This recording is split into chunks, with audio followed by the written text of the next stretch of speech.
Hello, everyone, and nice to see you again, or nice to see you for the first time. I'm Adela, and together with me is Bella. Hello, Bella. Hello, Adela.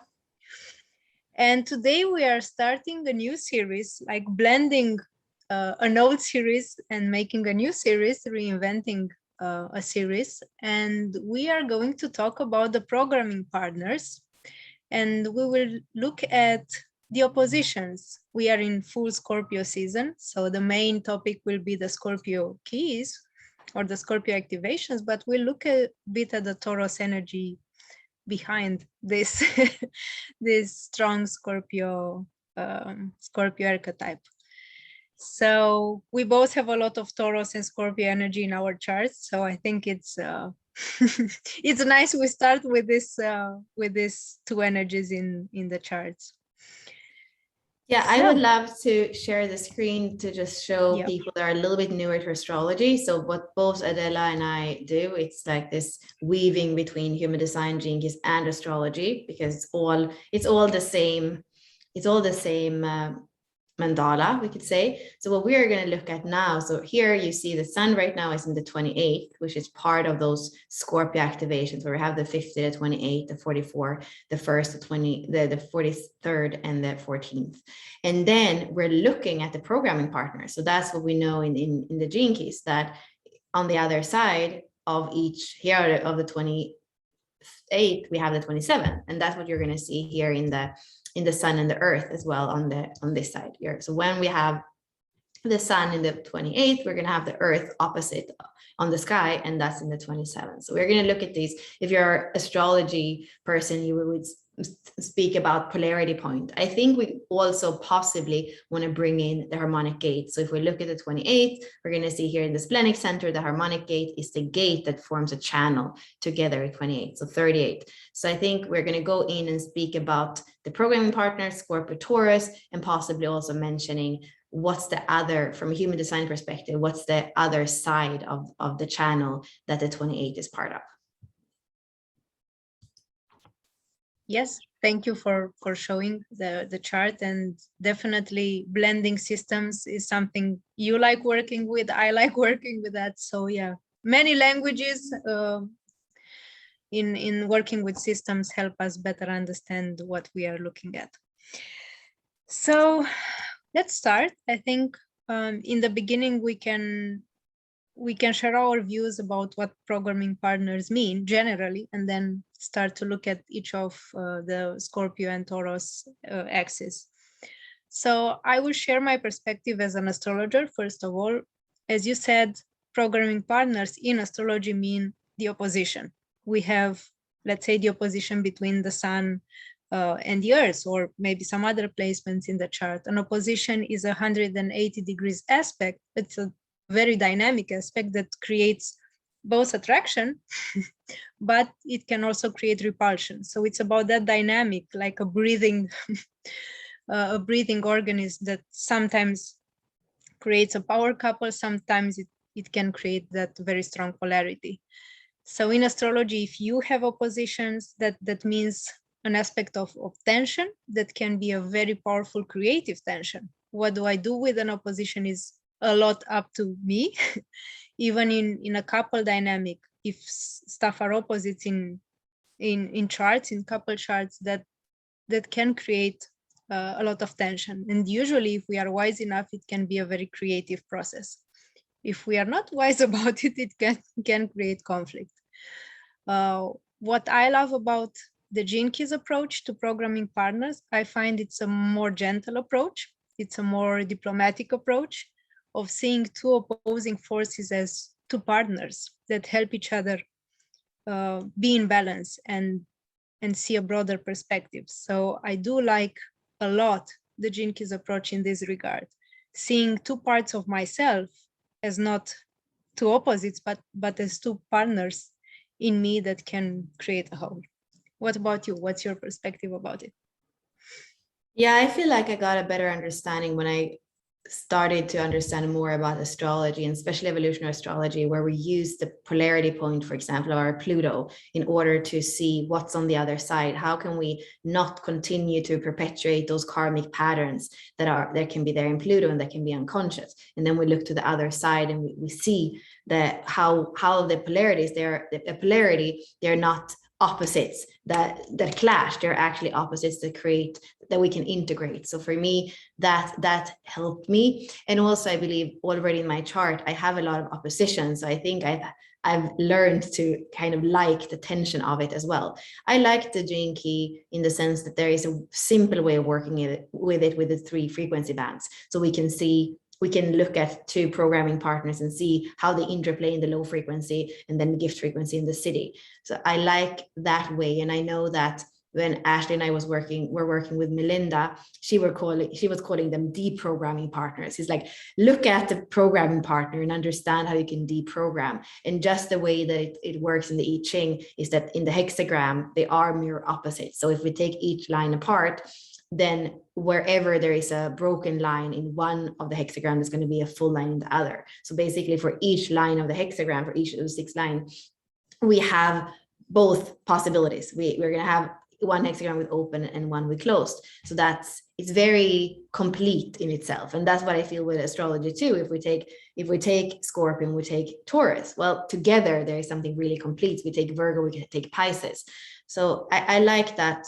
I like that approach, and I think it has to do with the human predicament in 3D. There are always going to be polarities, and for me, sovereignty is to have both polarities. I have masculine, I have feminine, and there is something where I'm in the middle. There is light, there is dark, and I can be balanced in my core stability in the middle. So for me, it's a way of understanding reality, and to be able to live in core stability and balance in that reality that could otherwise kind of pull us into light or darkness or feminine, masculine, and all these different polarities. And I feel like the extremes are never usually that constructive, but when we can see both sides and find the truth in both, that's when we can kind of be stable somewhere in that spectrum. Thank you for sharing your point of view. I totally resonate with it. So let's dig in the Scorpio Taurus opposition, see what we see here in the programming partners. Before we see each of them, the general idea of the Scorpio and Taurus axis is destruction and creation. Scorpio is the sign that is very much related to destroying and that rejuvenation. Something has to die in order for something else to be born. And Scorpio many times is associated with this process of letting some stuff die in order to create that space for something new to appear. So wherever you have Scorpio placements in your chart, this kind of constant reinvention that might get you into very deep underground forces can happen. On the other side, we have Taurus, that is the creator. So Taurus is the one that puts the right seeds in the right the right time and place in order for something to grow from there. So if you do have this polarity in yourself, it's about this equilibrium of what do I create, what do I destroy, and how do I play with these 2 forces in me.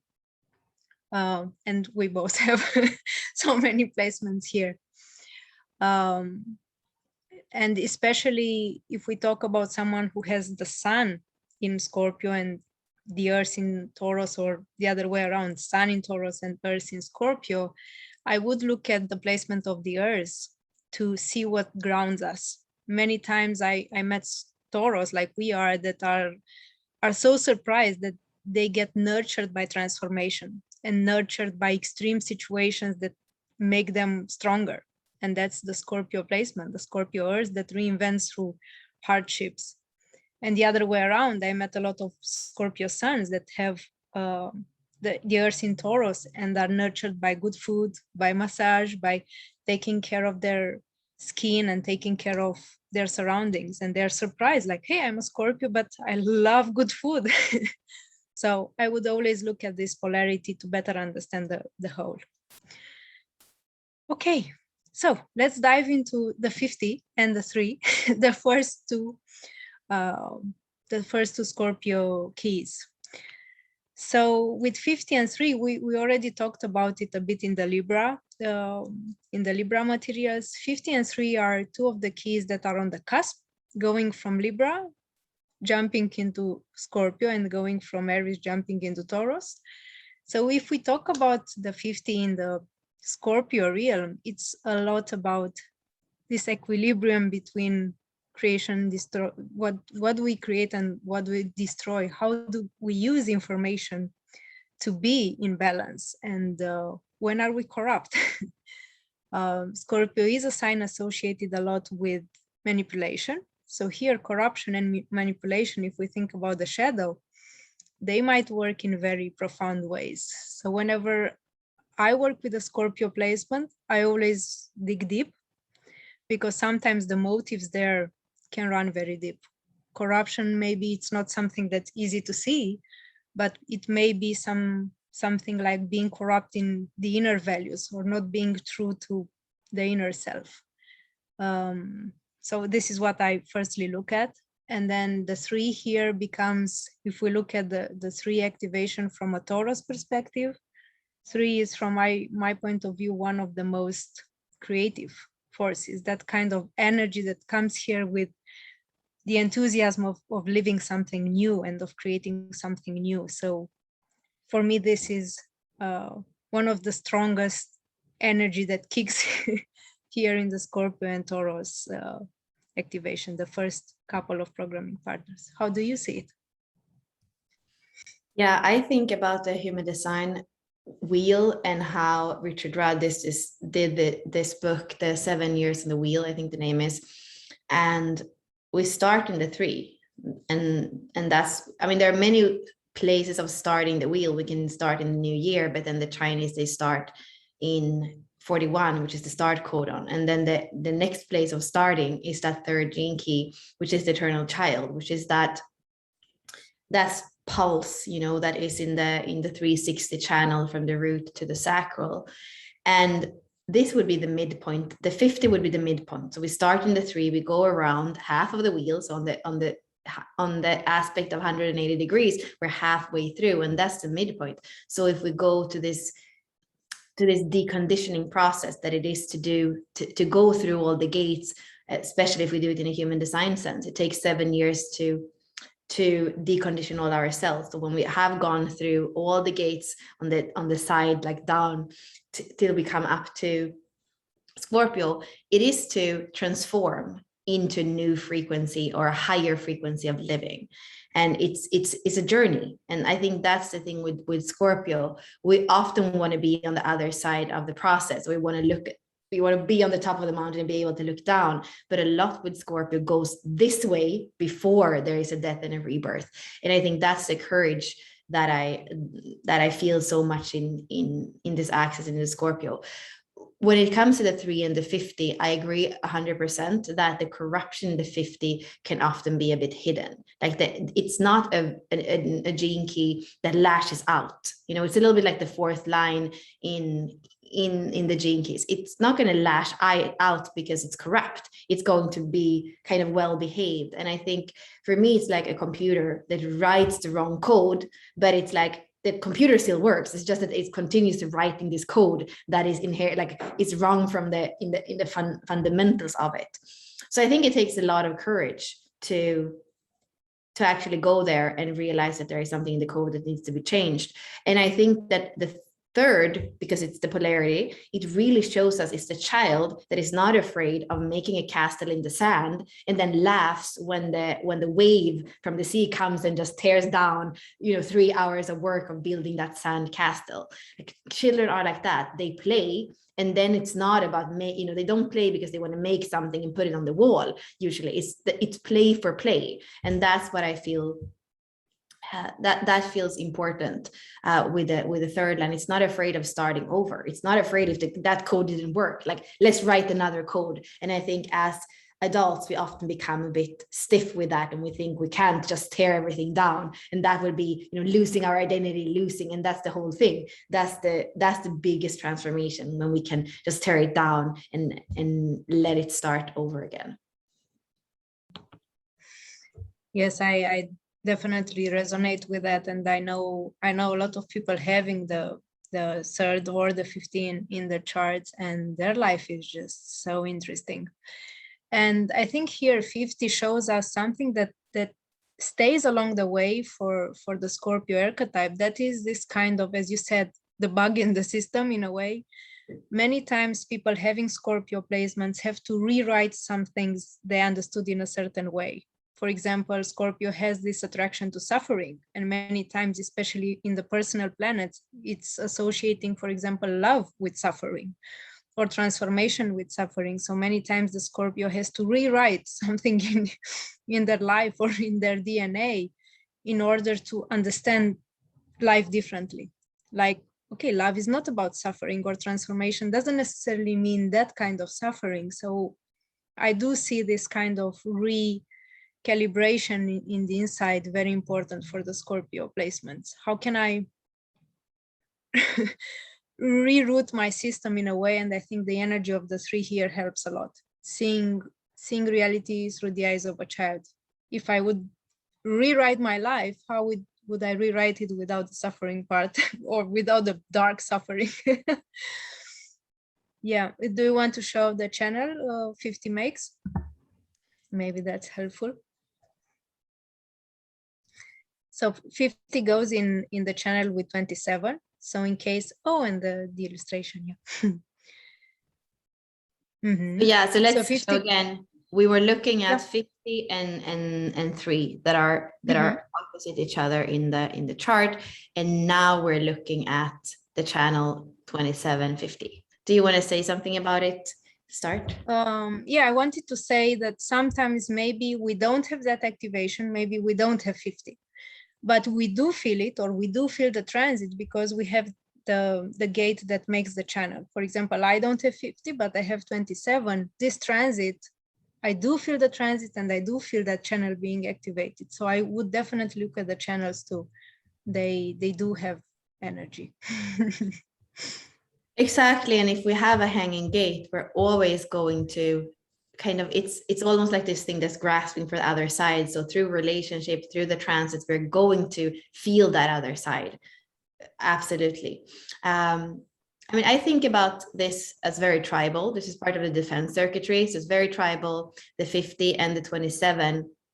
If we think about a tribe, this is about educating, nurturing and educating the children. The 59-6 is about like mating and birthing the children, but this is about the upbringing. And here we can see if we bring up children that are corrupt in their values, well, that's not so good for the future. So you see how it kind of goes together. We call it the sacral smile often in human design, this whole thing that is part of the defense circuitry. And the 50 has a lot of responsibility. And I think I can feel that I have the 50 in my design. In my design, Pluto is my only first line, and sometimes I feel that heaviness of responsibility. And in the shadow frequency, it can be like, I don't want all that responsibility, or it can be kind of that person that's like becomes a victim under all the responsibility. So yeah, I think it's always interesting to look at the circuitry and the channel and be like, okay, what is this a theme of? And is it like an individual or collective or tribal activation? So here we have a very tribal activation that has to do with the community, with the tribe. Yes, thank you for showing it. For me, I do have 27 3 times in my profile. For me, I always learned from the 50. I learned about balance, and I learned about equilibrium, because 27, especially in an open sacral as I have it, might give too much and not know when that balance happens. So for me, it was a lot about learning how to give and to receive and keep a balance, and 50 definitely helped me with that. Okay, should we move to the next one? The ones we definitely have and love, the 28 and the 27, the ones that are now transiting and making stuff interesting. So here I think we have a very different energy. 28 is a very strong Scorpio key. 50 goes light. it prepares us for the Scorpio activation, and 28 goes there very strong. So 28 and 27 are the programming partners, and the Scorpio with 28, the Scorpio energy with 28, I think goes very deep into knowing the shadow patterns, but very deep in knowing the shadow sides, the shadow of the self, because it's an individual gate. So it's a lot about exploring my dark side and seeing the good and the bad in the self. It's my only gate in the spleen center, and I'm a splenic projector. So for me, 28, I remember first time I heard about 28, I felt someone was describing my life. I was like, how do they know? So in case you have 28 in your chart, I think it's 28 goes deep into knowing the shadows of everything that's around. So people having 28 are here to blend the light and the dark. So it's not just about working with light and working with angels, it's about the other side too. And I think the gift of totality here is knowing all your sides and knowing, hey, I've been in the dark side too. And here I am accepting that dark side and blending in my totality and my work. 27, the programming partner, the Taurus key, is a highly nurturing key. So I do think they blend so well together, because 27 gives, for me, it's like an embrace, taking that 28 that's so strong and so devilish. 28 takes it and it's like, come on, you're safe, relax. So for me, it's a very interesting blend. I definitely feel it in my life. And I do know people with 28 that had quite a journey in exploring their dark side. How is it for you? I know you have it too. Yeah. So if you're into astrology, my ascendant is in Cancer, and that's the moon, and my moon is a full moon in Scorpio in the 28.6, and I also have my Jupiter conjunct in 28.3 together with the moon. So for me, this is like what rules my life, I believe. And I also have an intense, I would say, relationship to my mom. She had a miscarriage, like it was the story of like, she didn't know she was pregnant with me because she thought she had a miscarriage, but actually it was twins probably. So she lost the other, and then she did an x-ray on her back half through the pregnancy and realized she was still pregnant. And I think, and she also had a lot of health problems. So I think that intensity with the moon, which is often, it's our first nurturing, it has to do with our mom. It's something that for me, this activation has been a lot like, how do I live out my moon? How do I don't take on the way that it was role model to me through my mom and her intensity? How do I find that 28.6 in myself, which is also going to lead then to my Jupiter, my expansion, the pearl in my gene keys.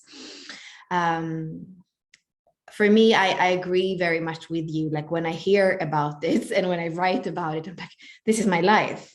It's there. It's my law. It's my Jupiter.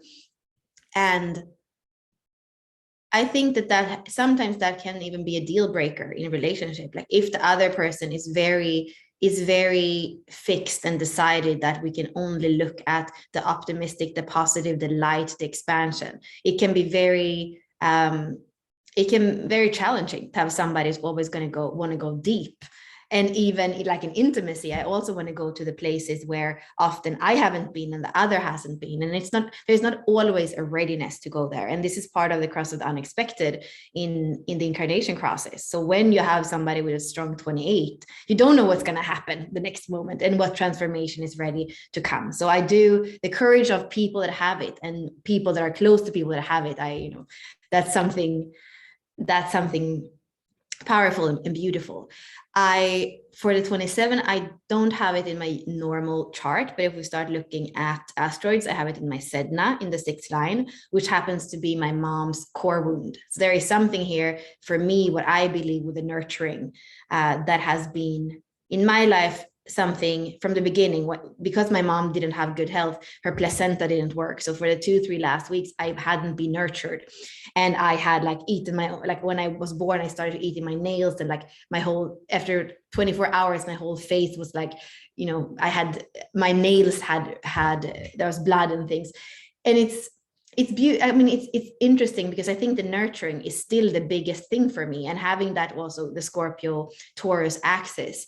It's always been the part where I've punished myself, and probably unconsciously. When I don't feel good, I punish myself by not nurturing myself. So I think that the 27 for me has like just something huge to show me, that is part also of that tribal, that sometimes I have so much individual, so I'm not really part of the tribe and I'm alone in the world. And so if I could lean in a little bit more to that tribal nurturing, and that we're in it together, and that everybody has their role, and everything is not on my shoulders, I believe, that's very healing for me. So that was a long kind of personal story, but that's, I guess, when you have it as your moon, it becomes a personal story that is very much part of that, like defining your life and telling the story of your life. Yes, thank you. I definitely resonate with a lot. And thank you for pointing the moon. I will point when Mikey comes on the moon, but I definitely feel the moon is a lot about the relationship with the mother. And if the moon is in a sign like Scorpio or Capricorn, signs that aren't easy for the moon placement, there are stories that are quite dramatic. So if you who are watching have placements like that, we would like to know your story. And I know when I started working with people that have Scorpio moons, like you, like me, it was a pattern I saw, that difficulties in opening up and sharing the stories that were really intense, stories of childhood, stories of trauma at birth. I had it the same. So yeah, very heavy stories. But in case people watching here have it, we are here to to be your tribe. We can help with integrating that. We lived it. So would you like to show the channel 28 makes? I believe we have the channel too. We have everything. Scissors. Yeah. So 28 makes the channel as Bella is showing with 38. And it is a strong channel. It's the channel of the fighter, the channel of the warrior. It has very many names. It connects the spleen center and the root center. And I do feel that people that have this channel in their chart do need to fight for something and not against something. That's a lesson I had to learn, because there's a lot of energy there, and a lot of energy in the body, even like that kind of energy that's in the body. And if you can use that energy to fight for something higher, to persevere in something higher, it's like the spiritual warrior, like the person who wants to go deeper and understand deeper, and uses that energy to just persevere in stuff that are useful for for a higher purpose.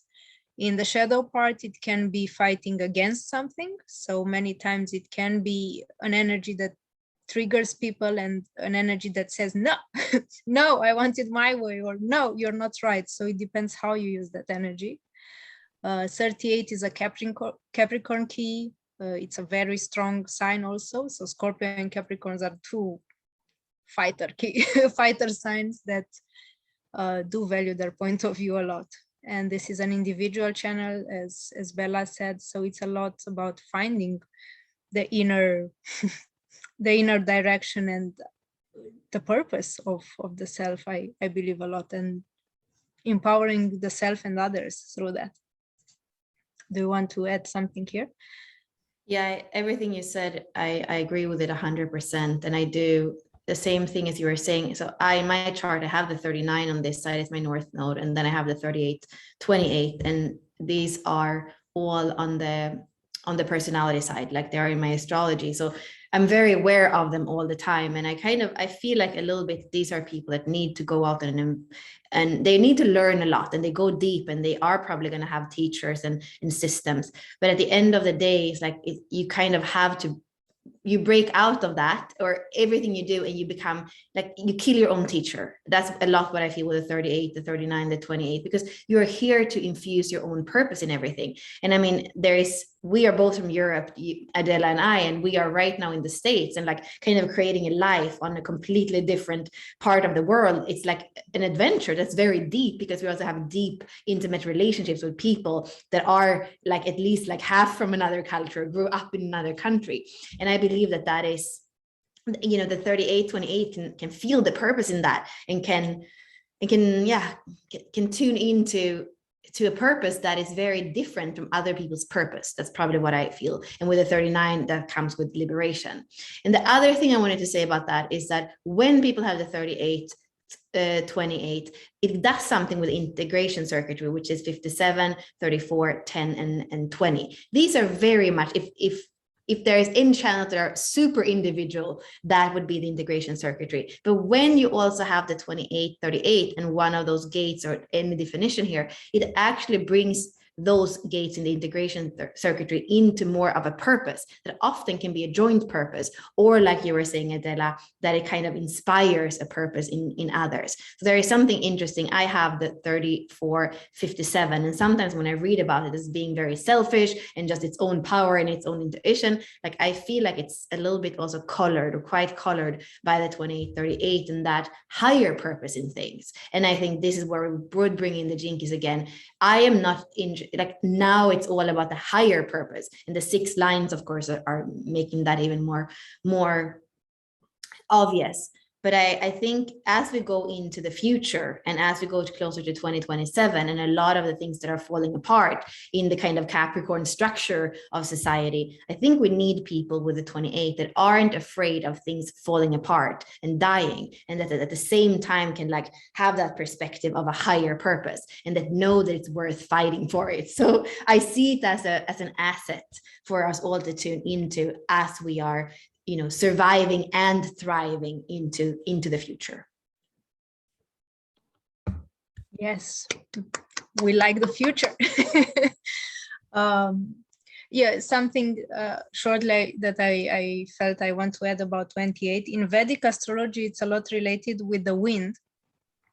28 is seen as the one who goes like where the wind takes it. And I found it funny that we both went where we felt we should go. And many times people having 28 do travel a lot, do explore a lot, do go everywhere like the wind takes them. And it can be part of the journey, can have no purpose or seem like it has no purpose in the beginning. But many times there is a time where 28 feels it has to take a risk. And I think that's the awakening, at least for me, that was when you feel it in your body, that's a risk you are here to take. And that risk makes you feel very alive. And for me, it was like whoa, I'm not just roaming around, but here I am having to fight for something. So in case you have 28, yeah, see how it happened for you, where the risk, where you said, yes, I have to do this. How did it feel, and how did it make you feel alive? Okay, let's move to the next ones. So the next programming partners are 44 and 24. A nice and different Scorpio activation, the 44. I like to call the 44, I don't know if I called it like this in the other video we made, but I like to look at 44 as the one that cleans karma. I feel 44 goes wherever karma should be cleaned, like a smudge that that sees karma and goes and cleans it. So this is the image I have about 44 in my mind, the kind of Scorpio that sees karmic patterns, cleans karmic patterns, that kind of awareness.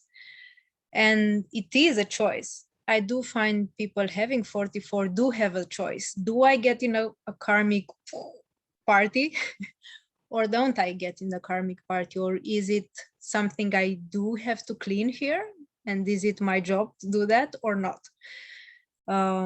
So it's always a choice. It's that kind of awareness that the Scorpio has to follow its nose and to follow the gut and know if that's a situation where they have to use the resources or not. So I strongly feel that about 44. I don't have it in my chart, but I do know people who have 44 and they have amazing intuitive abilities and amazing way of seeing what's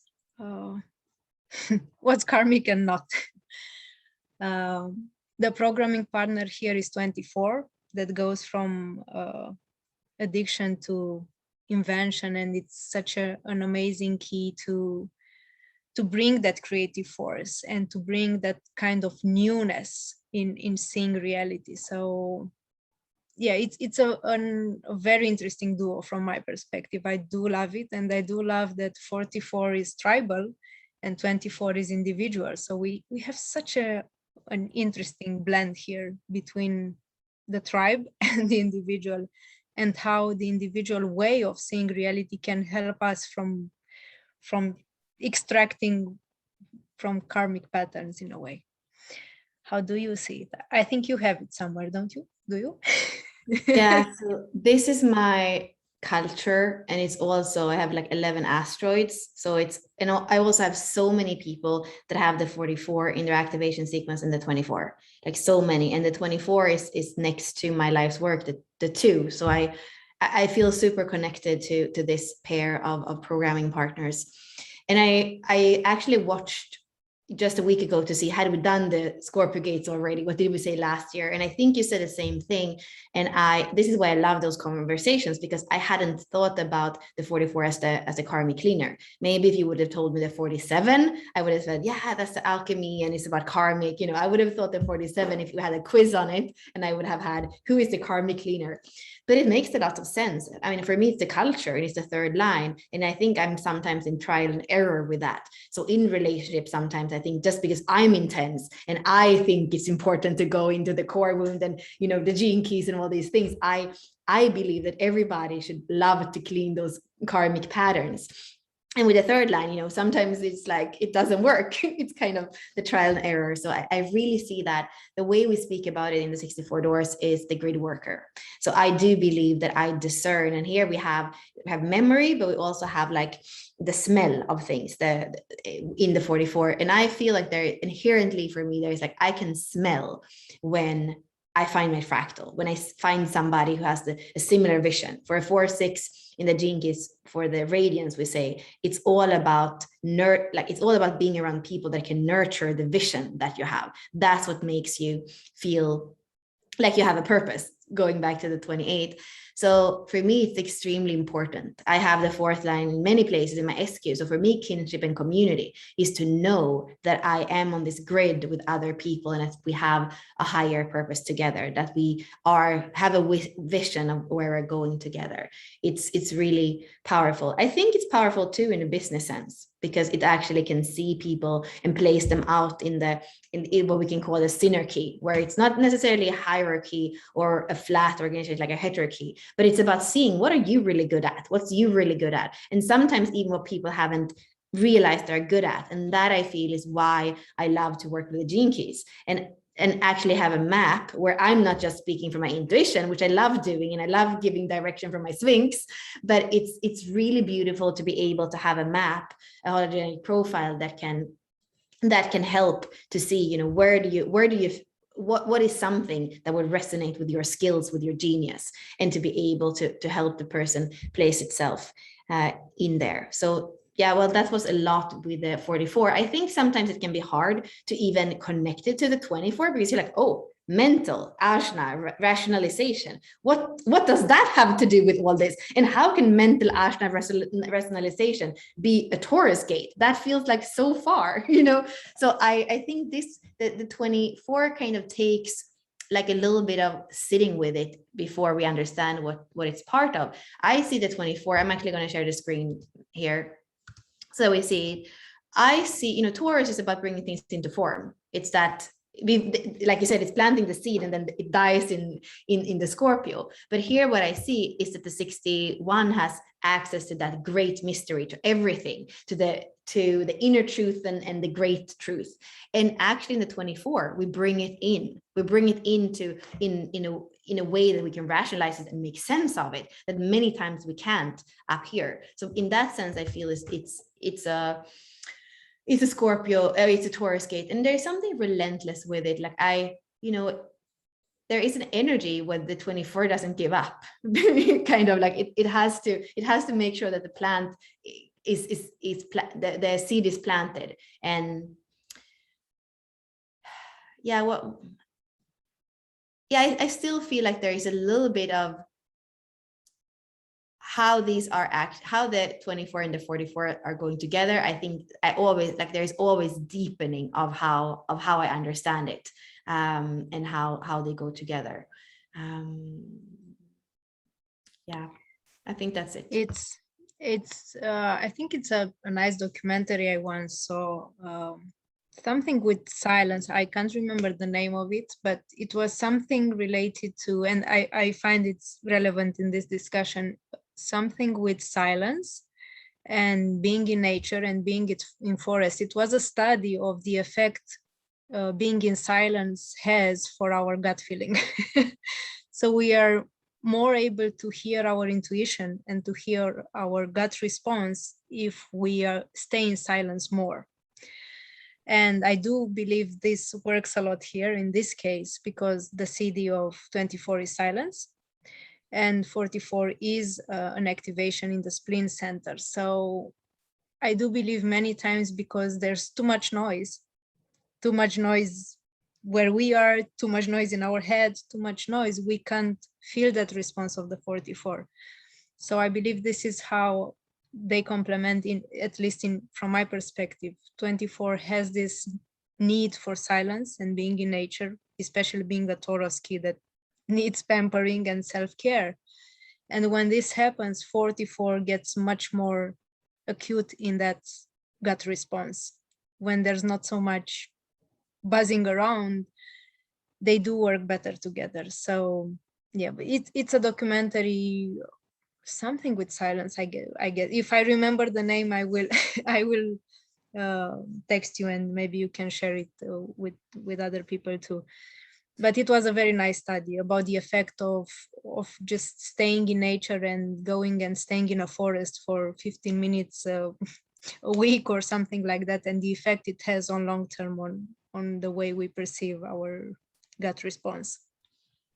I love that. And then that makes me think about, the highest expression of being together, 44, is when we can be in harmony, in silence with other. And how many times I can see when I don't know somebody, I speak a lot, because it's like there isn't this trust yet, maybe, to be in silence. So a really high form of togetherness is silence. And then I love that you brought in nature. And I guess, as a fourth line personality, that's all about the network and the opportunities. For me, we are creating an event called Synergy, which comes from the 44, which is going to be nature. And we also want to build in silence and nature, so that we are coming together. And we are also going to be outside most of the time in Heartland. It's like big land out in the mountains outside of Sacramento, and that is going to be in December. And I feel like my grid worker, my 44, is so happy that we are going to finally have this possibility of coming together. And Taurus is like touching each other, and so kind of smelling each other. I mean, not so literally, but being together in nature, that feels so grounding. And that's what I feel like the complements the 44 a lot, with the vision and the mission of the 44 in the grounded way of Taurus. Yeah. And the channel, because you're still on this chart, the channel it makes 44, it makes a channel with 26. And I think it's the channel I meet most in the charts of people I resonate with and I meet. Like almost everyone has 44, 26. I don't know if it's a channel that's just there for a lot of people, or it's just a channel I meet so often. But I do find that it's a fascinating channel that has a nose for opportunities and has a nose for knowing what the right opportunities for the whole tribe, for the whole community. So it's a very, very strong activation here. I really love this combination. It's a very nice one. And if people watching us have the channel, we are very curious. I'm very curious, at least, to know how you feel the channel, because it comes so often in my life that surely there's a lesson I have to learn from you.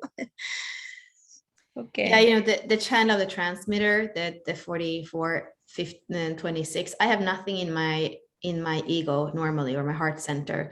So I have that 44, but I don't have the 26. I don't have that ego activation. And right now we have the 26 in Venus is in the 26. And I always know, whether it was actually fun in the beginning of I think it was in the beginning of the year, when we have the nodes in 26, and I could feel that power of the ego, worthiness, of like being able to charge a little bit more, being able to kind of put down my foot and say, this is what I think. That usually there is so much diplomacy, there is so much Libra energy, and when that 26 comes in, I feel like this is my message, and you know, whether you like it or not, not in a bad way, but I think I really feel it like the transmitter, the one that has a message, and the message is heard. So I feel the strength from the ego of actually, you know, speaking that message into the world. So I really like it. I'm very appreciate whenever the 26 big, you know, is activated through the transits, or with another person. I'm like, oh my God, together there is something, there is a truth we could externalize. And of course, as a fourth line personality, when there's a truth that we can externalize, I'm all about it. So I wouldn't say that I see it that often. So I think you are attracting it, Adela, but I definitely like when I see it in a chart, or when I feel it in another person. Yes. So the ones that have this channel, a big hug for you.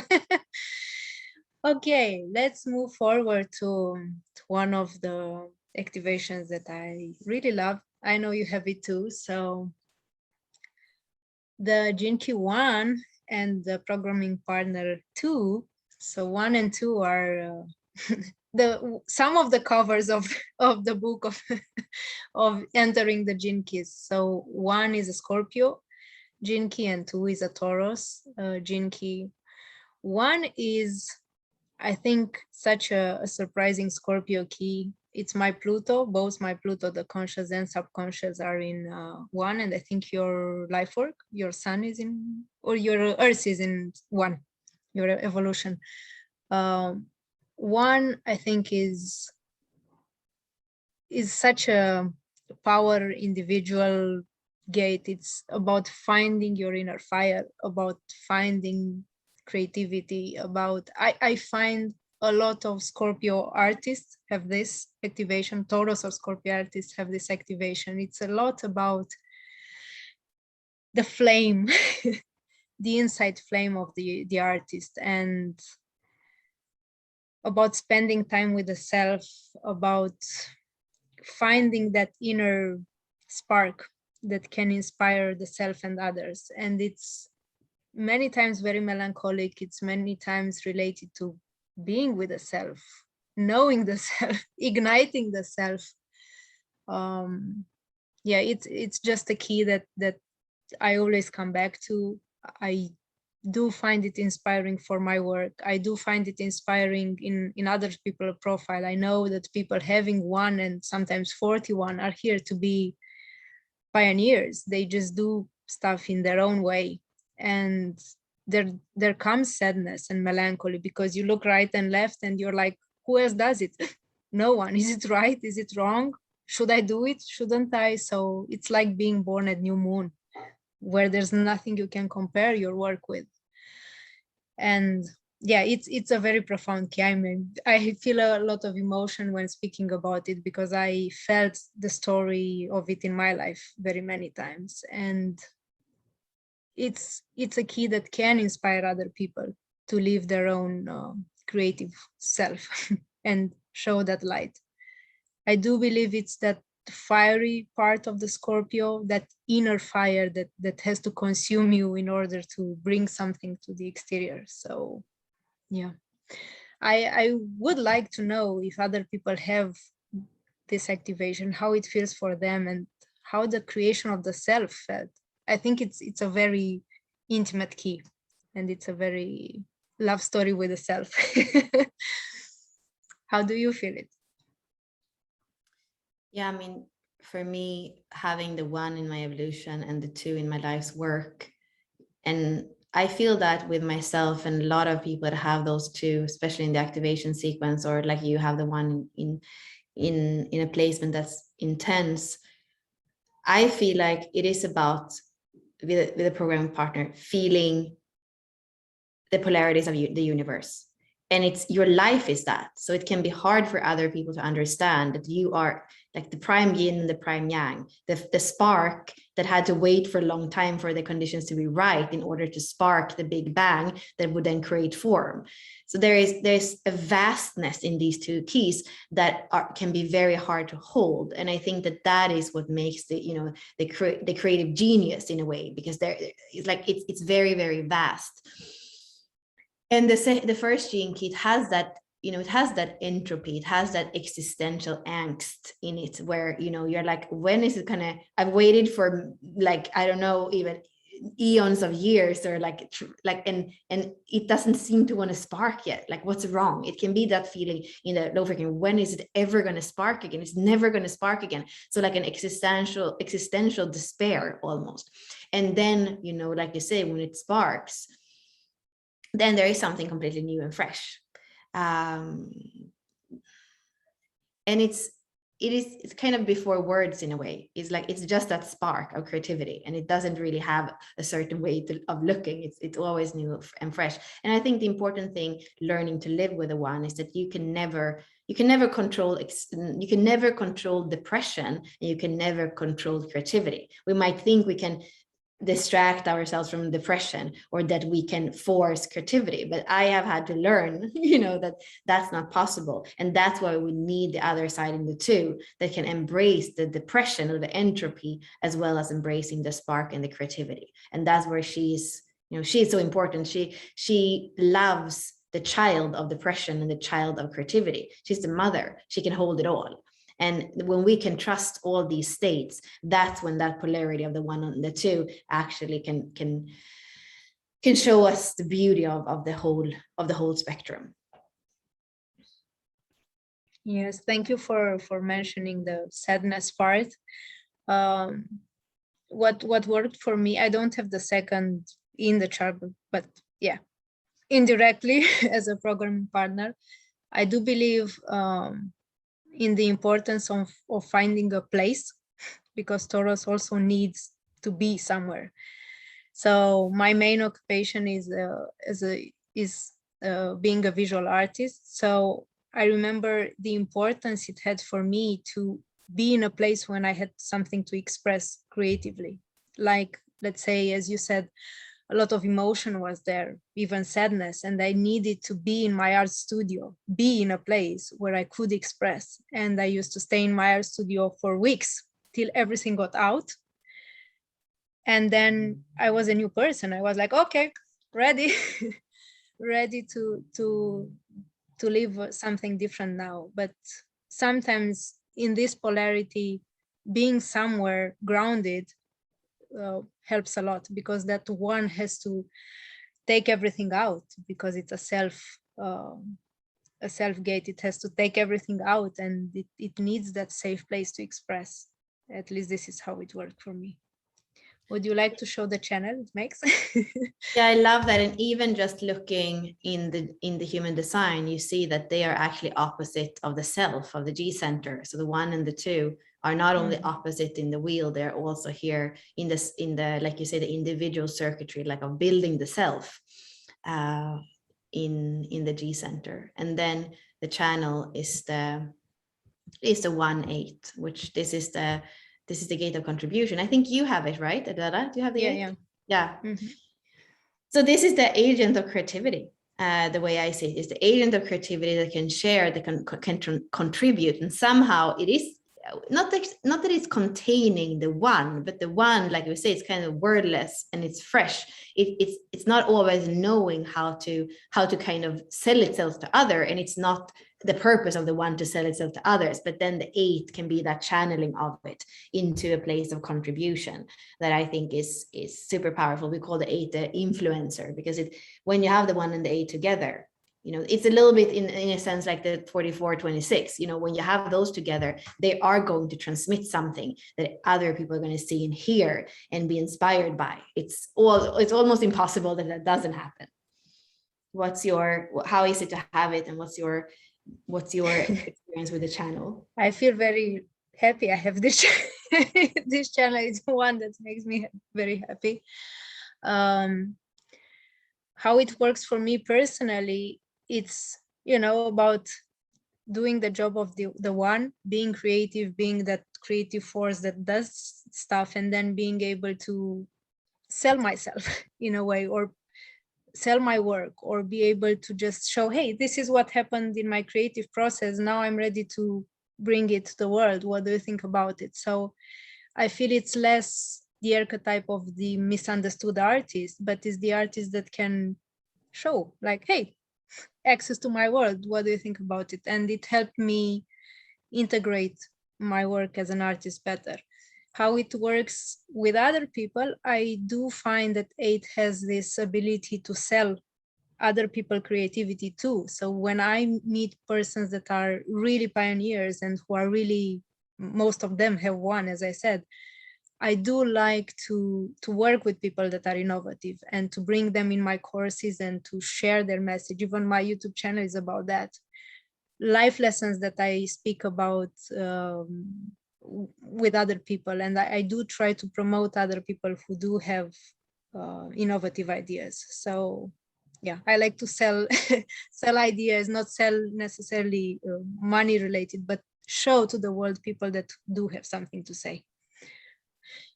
Okay, shall we move to 43 and 23?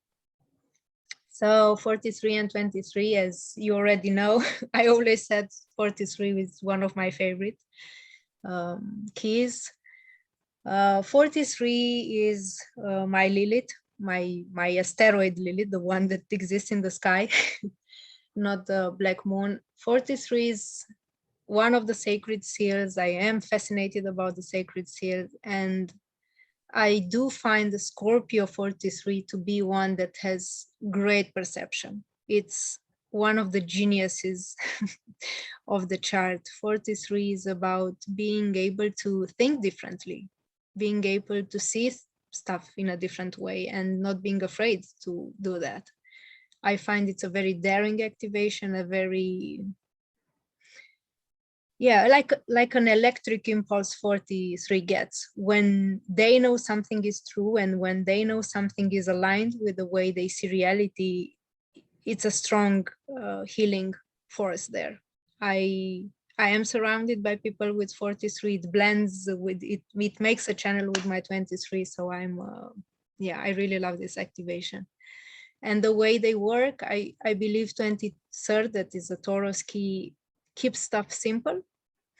And when they blend together, it's about bringing perception and giving that insight that 43 has, giving it words, the simple words to express. And it's one of the channels that I really love, and it's in a channel, yay.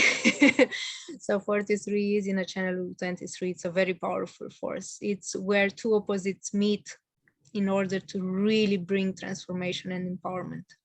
So yeah, for those of you who have this channel, powerhouse. I really like this energy. How do you see it? Yeah, this is why sometimes or often I when we have started to understand the gene keys and human design, and at least have the basics, I believe it's so beautifully important to bring in astrology. So I don't have, if I look at my human design and my gene keys, the 23 and the 43 aren't there, but my Chiron in astrology is the 23, and Ceres is the asteroid, which is my 43. And I believe, coming back to the story of how I was born, my mother and the moon and everything we spoke about it a little while ago, I believe that this has to do also with that nurturing. Ceres is the goddess of agriculture, and it's here. It does the Scorpio energy, and then Chiron in Taurus in the 23. Taurus also has to do with self-worth and nurturing. And for me, this axis, like what we're speaking about all day today, all day in this live, is about this axis with Taurus and Scorpio. And I can see for me that I really see the nurturing as something that I'm learning in this lifetime, and it has to do with worthiness, which is Taurus, but it also goes really deep, and it goes in me finding myself and my own depth and my own way of expressing Scorpio. And I think that there's a part of me that has thought that it needs to be expressed in pain somehow. The same way that I looked at love as a child, and I said, if you really love somebody, you can see that by how much you're ready to suffer for it.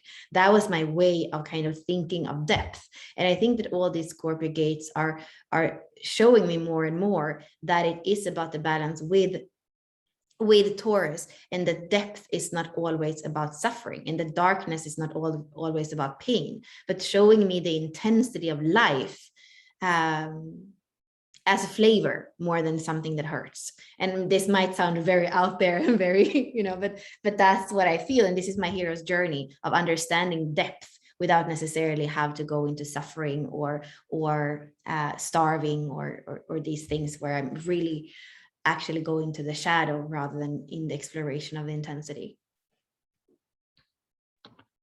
Yes, can you show us the channel so people can see it, can see if they have it or if they make it with someone? So you were saying it's opposite in the wheel, and it's also forming a channel between the ashna and the throat. And I guess I just would say something. I mean, I have to say, if you are in the shadow frequency of the 43 and the 23, complexity and deafness, I think that's probably one of the worst places to be in. I think it's almost as hard as the 1 and the 2. It's a whole life where you're seeking for some kind of answer outside of you. And actually, it's right there and it's simple. But somehow with this Ashna throat activation, you're going to seek it outside of yourself forever. And you're never going to have the satisfaction and the transformation, of what it is to just know that you have the inner. It kind of comes from here. You have the inner truth. It's already there. You just have to stop, being deaf and kind of see it inside of yourself. Yes, definitely. It's a beautiful channel, and it's an individual channel that brings contribution and brings that unique perception and unique way of speaking. So definitely a power combo here. Okay, let's move to the last ones, 14 and 8. 14 is the Scorpio key, 8 is the Taurus key. 14 is my moon, 8 is my culture, so I have both of them. And 14, I think it's one of those keys that you have to, at least for me, I had to listen to it over and over again because it has many mysteries in it. I do like to look at 14 as a very powerful key that's there in the sacral center. It can have a lot of creative energy. And I do believe here it's a lot about understanding how to use that energy, understanding how to respond to life, understanding when there is inner or outer compromise. It's my moon, so yeah, as you have, I have a Scorpio moon myself, and I felt many times that I did compromise my creative force, either by comparing it with other people, and I think here the 8, the programming partner, has that kind of theme around uniqueness and expressing uniqueness. So the way 14 in the shadow worked for me, I was comparing myself with what was in the exterior and kind of compromise my own creative yes, even if internally I wanted to say yes to life in many ways. It felt like not yet, not now, not, and many times there were compromises between what I felt inside and what happened outside. So I believe 14 has this power to be a transformer and the power to use those skills. It's a very powerful gate that has a lot of powerful skills when they don't make inner compromises and outer compromises. And I feel it blends very nicely with the 8 because it's about finding that uniqueness, about being brave enough to find the sense of style and what the self is. And it's also an individual gate. So yeah, this is what I feel about it. it's a very strong placement, and I do believe it struggles a lot in the shadow with this inner and outer part. I do feel that, at least this is how it played in my life. What do you feel about it? I love it. And I see it a lot as the codon ring of fire. So we have in the 1 and the 2, we have the 1, which is the codon ring of fire, and the 2, that's the codon ring of water. And they actually make this interesting combination with the 8 and the 14. So the 2 together with the 8 codon ring of water, only those 2 gene keys, and then only the 1 and the 14 codon ring of fire. For me, it is that sacral power, the power, we call it the powerhouse. And it is that fuel, but not fuel in the sense of the root fuel, but that energy, that sacral energy that is kind of pure. That's how I feel the 14. And it can be used as fuel, as gasoline for kind of any endeavor. But it's so important because it is an individual gate and it is part of that channel of the keeper of the keys. It is so important that it uses its energy in a way that it doesn't feel like it's a compromise for its own energy, but a compromise also, I feel in the higher frequencies, is also a compromise for the whole. And I want to actually just share, because it is kind of interesting when we look at, we have the codon ring of fire and the codon ring of water. So you see here that if the codon ring of fire is 1 and 14, the codon ring of water is 2 and 8. So, but the channels are opposite. We have one gate or gene key from the codon ring of water with the fire that are here in the middle pillar. And I mean, this is the trivium being. It's like our center, when it's all about our energy being expressed as who we are in truth. That's what these 3 centers are. And that's this middle pillar that's connected by those gene keys. So it's so important that it is used to express truth, and it's used in a way that feels in alignment with who you are and where you're going. I feel extremely attracted to people that have the 8 and the 14 because of the codon rings, but also because my 2 and my 1 are my life's work and my evolution. So it's got making electromagnetic channels to my life's work and my evolution. And I have had, well, cross of contagion that has those 2 gene keys together with the 29 and the 30 are people that are like, I often laugh when I see their chart. I'm like, of course, another cross of contagion.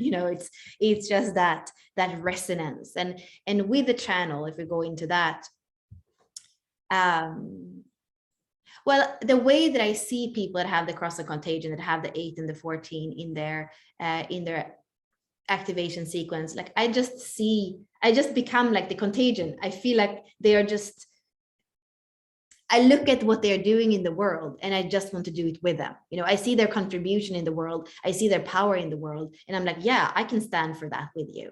That's how it feels with the cross of contagion.